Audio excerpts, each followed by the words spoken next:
again. Pero kini ang ingon sa Biblia, isulod ninyo ang bagong pagkatao. So, muna yung biste. Sa pinanayag 19, versikulo 8. O sa pangusaulon, itugot ang pagbistig lino nga manipis, masidlak o magputli.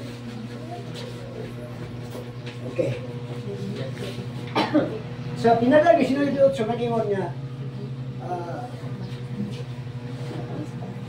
so, ito ako na ito basa. Ako kayo makuha. Pero mag-hili mo. Mag-hili mo ito. Ang 19.8. O sa pangasaw unon itugot ang pagbistig lino nga manipis, masidlak o magputli. Mura.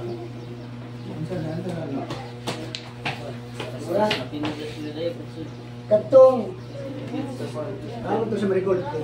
Kasi lahi ang version. Sa inyo ba yung pintara? Ako na ibasa. Nara. 19.8. Murag lahi itong version. Ano sa na to ha?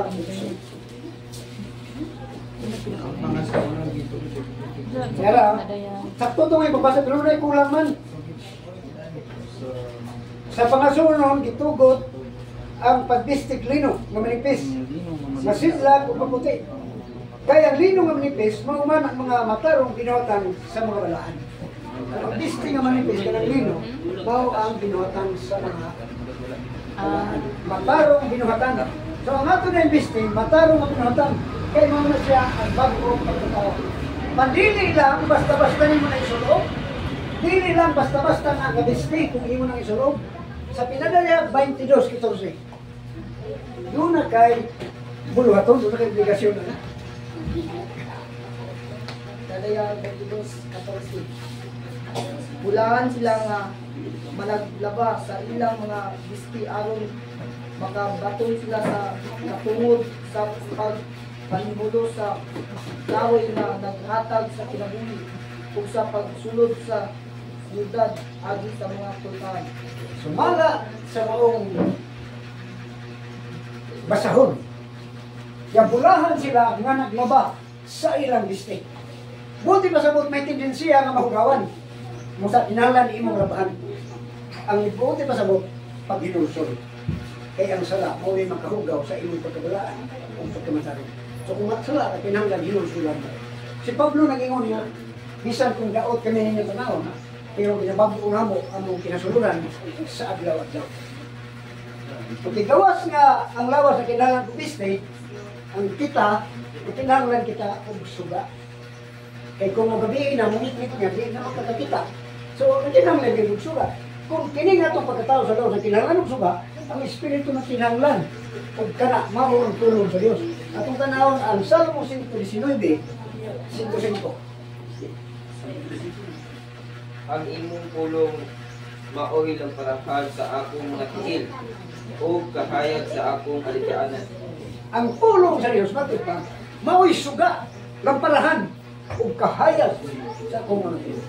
So, kung ang lawas na kinahanglan ng suga, ang espiritu na kinahanglan sa suga, o kana mo ang pulong sa Diyos. Ngamatod pa, ang imong pulong mo, lamparahan sa akong tiil, o kahayag sa akong mga tiil. O ganatong lawas na kinahanglan kita o kalayo. Sa unsang rason ng kinahanglan kalayo para na dunay kainit. Kung sa tugnaw, kinahanglan ka mag-init. Kung tugnaw, magdamdam ka dito sa Amerika, kita dire kainit ang atong klima, ang ato dire aircon, hindi iba kini mga electric fan. Sa Amerika kay bugnaw man, ang ila dito heater, naa sila pugon dito nga naa sa sala, ang sudnod kahoy, naa sila dina. Kay ang kinahanglan ang kainit. So, ang atong lawas na kinahanglan og kalayo. Na kinahanglan og kainit. Una, kung magluto ka na kinahanglan kag kalayo. Kung kinahanglan og kalayo. Atong tanawon ang Jeremias 23:29. Kay espiritu na kinahanglan mo sa.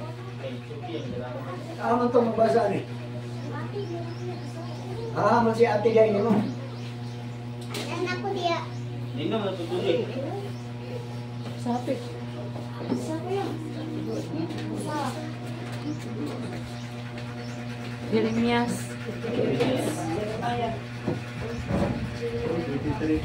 Wala akong si Mutya. Asa mo to? Saan lang din.